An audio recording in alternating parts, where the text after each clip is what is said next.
Mengawali informasi yang pertama pemirsa, walau terjadi efisiensi anggaran dari pusat, namun Gubernur Sumatera Selatan Herman Deru meminta kepada kepala daerah agar tidak memotong pendapatan pegawai di lingkungan pemerintah Kabupaten Muara Enim.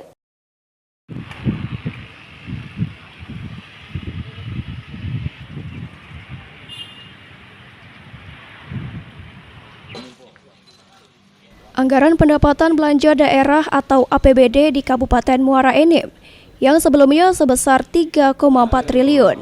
Di tahun 2026, APBD Kabupaten Muara Enim akan dipotong oleh pemerintah pusat sebesar 1,02 triliun hingga menjadi 2,4 triliun.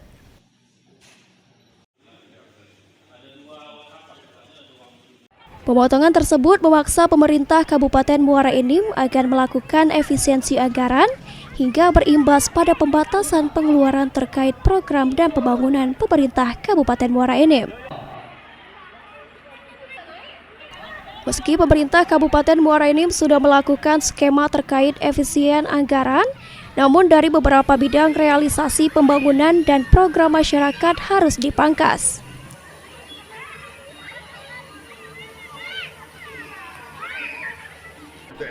Gubernur Sumatera Selatan Herman Deru yang dijumpai untuk pegawai pemerintahan seperti ASN dan P3K merupakan mesin dari pemerintahan harus menjadi prioritas untuk tidak terimbas dari adanya efisien anggaran.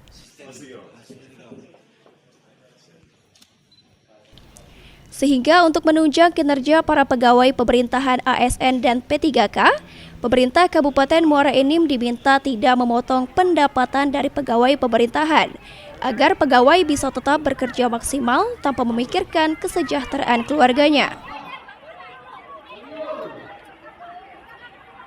Untuk efisiensi ini, karena ASN itu, pegawai negeri, P3K, itu adalah mesin dari pemerintahan untuk melayani masyarakat. Saya minta take home pay-nya, pendapatannya walaupun nggak ditambah tapi jangan dipotong.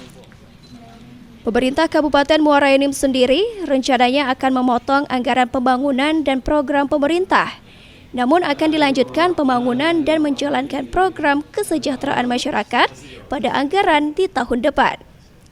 Mardiansyah, PAL TV.